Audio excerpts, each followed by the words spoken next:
Olá, tudo bem com vocês? Hoje, dia 309 da nossa leitura da palavra em ordem cronológica, nós vamos ler o capítulo 23 do livro de Mateus e os capítulos 20 e 21 do livro de Lucas. Vamos à leitura?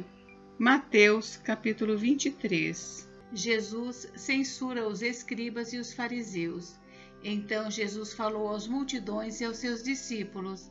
Na cadeira de Moisés se assentaram os escribas e os fariseus. Portanto, façam e observem tudo o que eles disserem a vocês, mas não os imitem em suas obras, porque dizem e não fazem. Atam fardos pesados, difíceis de carregar, e os põem sobre os ombros dos outros, mas eles mesmos nem com o dedo querem movê-los. Praticam todas as suas obras a fim de serem vistos pelos outros, pois alargam os seus filactérios e alongam as franjas das suas capas. Gostam do primeiro lugar nos banquetes e das primeiras cadeiras nas sinagogas, das saudações nas praças e de serem chamados de mestre. Mas vocês não serão chamados de mestre, porque um só é mestre de vocês, e todos vocês são irmãos. Aqui na terra, não chamem ninguém de pai, porque só um é o pai de vocês, aquele que está nos céus. Nem queiram ser chamados de guias, porque um só é o guia de vocês, o Cristo. Mas o maior entre vocês será o servo de vocês. Quem se exaltar será humilhado, e quem se humilhar será exaltado. Ai de vocês, escribas e fariseus, hipócritas, porque vocês fecham o reino dos céus diante das pessoas, pois vocês mesmos não entram, nem deixam entrar os que estão entrando. Ai de vocês, escribas e fariseus, hipócritas, porque vocês devoram as casas das viúvas, e para o justificar fazem longas orações. Por isso, vocês sofrerão juízo muito mais severo. Ai de vocês, escribas e fariseus, hipócritas, porque vocês percorrem o mar e a terra para fazer um prosélito, e uma vez feito, o tornam filho do inferno 2 vezes mais do que vocês. Ai de vocês, guias cegos, que dizem, se alguém jurar pelo santuário, isso não tem importância, mas se alguém jurar pelo ouro do santuário, fica obrigado pelo que jurou. Seus tolos e cegos, qual é o mais importante, o ouro ou o santuário que santifica o ouro? E vocês dizem, se alguém jurar pelo altar, isso não tem importância, mas se alguém jurar pela oferta que está sobre o altar, fica obrigado pelo que jurou. Cegos, qual é mais importante, a oferta ou o altar que santifica a oferta? Portanto, quem jurar pelo altar, jura por ele e por tudo que está sobre ele. Quem jurar pelo santuário, jura por ele e por aquele que nele habita. E quem jurar pelo céu, jura pelo trono de Deus e por aquele que está sentado no trono. Ai de vocês, escribas e fariseus, hipócritas, porque vocês dão o dízimo da hortelã, do endro e do cominho, e desprezam os preceitos mais importantes da lei, a justiça, a misericórdia e a fé. Mas vocês deviam fazer estas coisas, sem omitir aquelas. Guias cegos, coam um mosquito, mas engolem um camelo.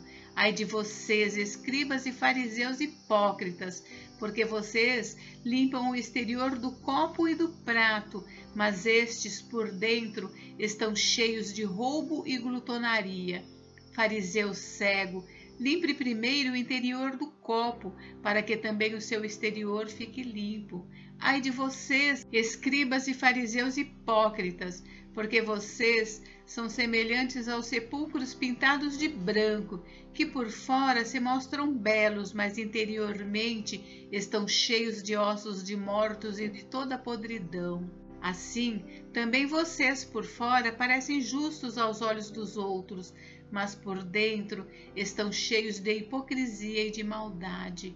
Ai de vocês, escribas e fariseus hipócritas, porque vocês edificam os sepulcros dos profetas, enfeitam os túmulos dos justos e dizem: Se nós tivéssemos vivido nos dias dos nossos pais, não teríamos sido seus cúmplices quando mataram os profetas. Assim, vocês dão testemunho contra si mesmos de que são filhos dos que mataram os profetas. Portanto, tratem de terminar aquilo que os pais de vocês começaram. Serpentes, raças de víboras, como esperam escapar da condenação do inferno? Por isso, eis que eu lhes envio profetas, sábios e escribas. A uns vocês matarão, e a outros crucificarão. A outros ainda vocês açoitarão nas sinagogas e perseguirão de cidade em cidade, para que recaia sobre vocês todo o sangue justo derramado sobre a terra, desde o sangue do justo Abel até o sangue de Zacarias, filho de Baraquias, a quem vocês mataram entre o santuário e o altar. Em verdade, lhes digo que todas estas coisas hão de vir sobre a presente geração. O lamento sobre Jerusalém. Jerusalém, Jerusalém, você mata os profetas e apedreja os que lhe são enviados. Quantas vezes eu quis reunir os seus filhos, como a galinha ajunta os seus pintinhos debaixo das asas, mas vocês não quiseram. Eis que a casa de vocês ficará deserta, pois eu lhes afirmo que desde agora não me verão mais, até que venham a dizer: bendito o que vem em nome do Senhor. Lucas, capítulo 20. A autoridade de Jesus. Aconteceu que num daqueles dias, estando Jesus a ensinar o povo no templo e a evangelizar, chegaram os principais sacerdotes e os escribas, juntamente com os anciãos, e lhe perguntaram: diga-nos, com que autoridade você faz estas coisas? Ou quem lhe deu esta autoridade?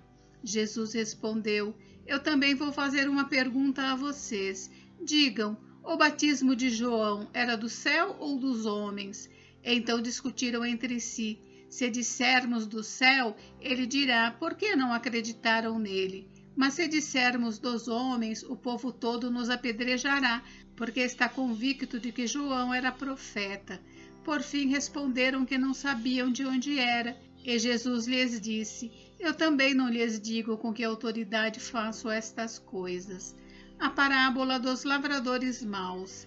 A seguir, Jesus passou a contar ao povo esta parábola. Certo homem plantou uma vinha, arrendou-a para uns lavradores e ausentou-se do país por prazo considerável. No devido tempo, mandou um servo aos lavradores para que lhe dessem do fruto da vinha, mas os lavradores, depois de espancá-lo, o despacharam de mãos vazias. Em vista disso, enviou-lhes outro servo, mas também a este espancaram e, depois de insultá-lo, despacharam de mãos vazias. Mandou ainda um terceiro, também a este, depois de feri-lo, expulsaram. Então o dono da vinha disse: que farei? Enviarei o meu filho amado, talvez o respeitem. Mas quando os lavradores viram o filho, começaram a discutir entre si: este é o herdeiro, vamos matá-lo para que a herança seja nossa. E lançando-o fora da vinha, o mataram. Que lhes fará, pois, o dono da vinha? Virá, exterminará aqueles lavradores e entregará a vinha a outros. Ao ouvir isto, disseram: que tal não aconteça? Mas Jesus, com o olhar fixo neles, disse: que quer dizer então o que está escrito? A pedra que os construtores rejeitaram, esta veio a ser pedra angular. Todo o que cair sobre esta pedra ficará em pedaços, e aquele sobre quem ela cair ficará reduzido a pó. Naquela mesma hora, os escribas e os principais sacerdotes procuravam prender Jesus, porque entenderam que ele havia contado essa parábola contra eles, mas temiam o povo. A questão do imposto. Eles passaram a vigiar Jesus. Enviaram espiões que se fingiam de justos para ver se o apanhavam em alguma palavra, a fim de entregá-lo à jurisdição e à autoridade do governador. Então lhe perguntaram: mestre, sabemos que o Senhor fala e ensina corretamente e não se deixa levar pela aparência das pessoas, mas ensina o caminho de Deus segundo a verdade. É lícito pagar o imposto a César ou não? Mas Jesus, percebendo a artimanha deles, respondeu: Mostrem-me um denário. De quem é a figura e a inscrição? Eles responderam: de César. Então Jesus lhes disse: Pois deem a César o que é de César, e a Deus o que é de Deus. Não puderam apanhá-lo em palavra alguma diante do povo, e admirados da sua resposta, calaram-se. Os saduceus e a ressurreição.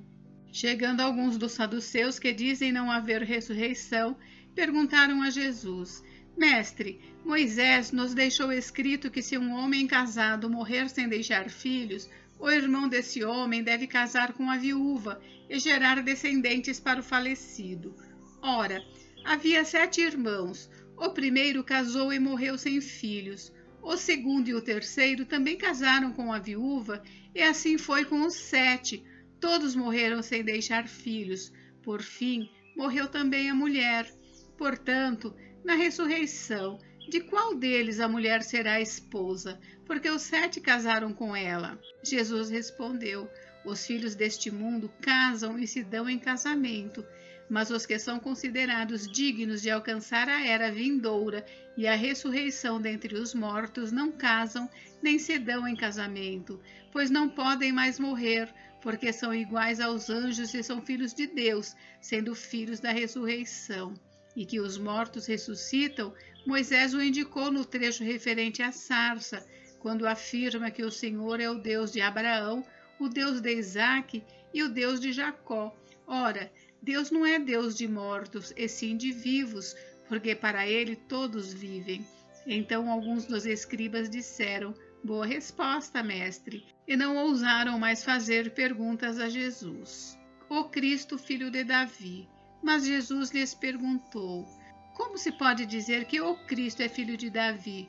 Pois o próprio Davi afirma no livro dos Salmos: Disse o Senhor ao meu Senhor: Sente-se à minha direita, até que eu ponha os seus inimigos por estrado dos seus pés. Portanto, Davi o chama de Senhor. Então, como ele pode ser filho de Davi? Jesus censura os escribas.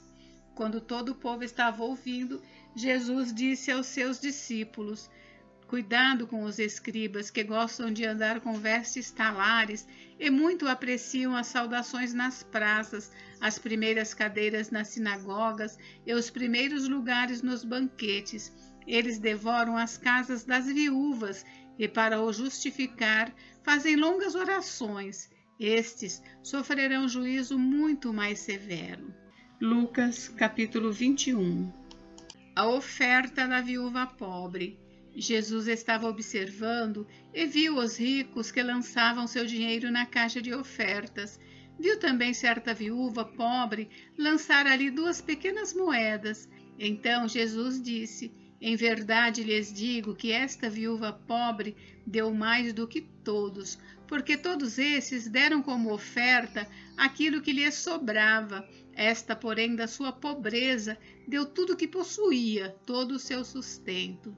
A destruição do templo. Alguns falavam a respeito do templo, como estava ornado de belas pedras e de dádivas. Então Jesus disse: Vocês estão vendo estas coisas? Virão dias em que não ficará pedra sobre pedra que não seja derrubada. O princípio das dores. Perguntaram a Jesus: Mestre, quando será isto? E que sinal haverá quando estas coisas estiverem para acontecer?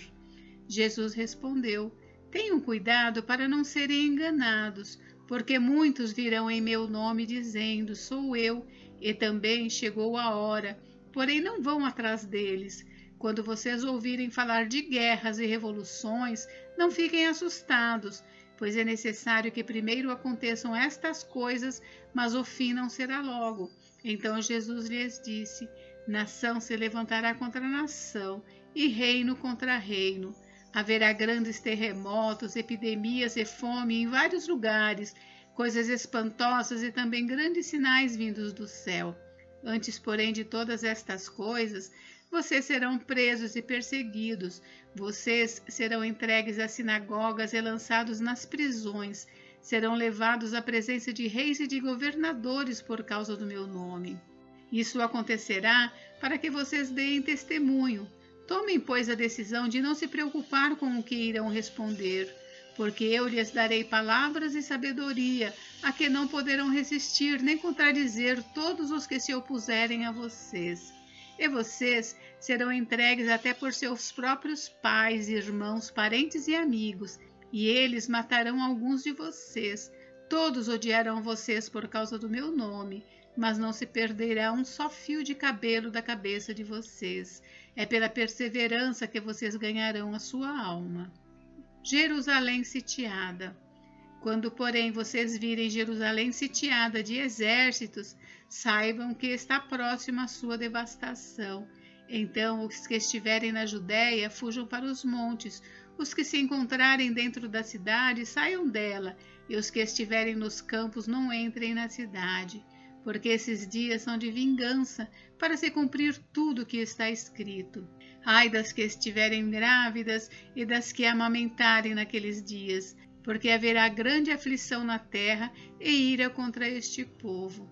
Cairão a fio de espada e serão levados cativos para todas as nações, e até que os tempos dos gentios se completem, Jerusalém será pisada por eles. A vinda do Filho do Homem. Haverá sinais no sol, na lua e nas estrelas, sobre a terra angústia entre as nações em perplexidade por causa do bramido do mar e das ondas. Haverá pessoas que desmaiarão de terror e pela expectativa das coisas que sobrevirão ao mundo, pois os poderes dos céus serão abalados. Então verão o Filho do Homem vindo numa nuvem com poder e grande glória. Ora, quando estas coisas começarem a acontecer, levantem-se e fiquem de cabeça erguida, porque a redenção de vocês se aproxima. A parábola da figueira. Jesus ainda lhes contou uma parábola dizendo: olhem para a figueira e todas as árvores. Quando veem que começam a brotar, vocês mesmos sabem que o verão está próximo. Assim também, quando virem acontecer essas coisas, saibam que está próximo o reino de Deus. Em verdade lhes digo que não passará esta geração sem que tudo isto aconteça. Passará o céu e a terra, porém as minhas palavras não passarão. Exortação à vigilância. Tenham cuidado para não acontecer que o coração de vocês fique sobrecarregado com as consequências da orgia, da embriaguez e das preocupações deste mundo, e para que aquele dia não venha sobre vocês repentinamente, como uma armadilha, pois sobrevirá a todos os que vivem sobre a face de toda a terra. Portanto, vigiem o tempo todo orando, para que vocês possam escapar de todas essas coisas que têm de acontecer, e para que possam estar em pé na presença do Filho do Homem. Jesus ensinava todos os dias no templo, mas à noite saía e ficava no monte chamado das Oliveiras, e todo o povo madrugava para ir ao encontro dele no templo, a fim de ouvi-lo. Gente, encerramos por hoje, mas amanhã tem mais. Fiquem com Deus, Deus abençoe vocês, até amanhã.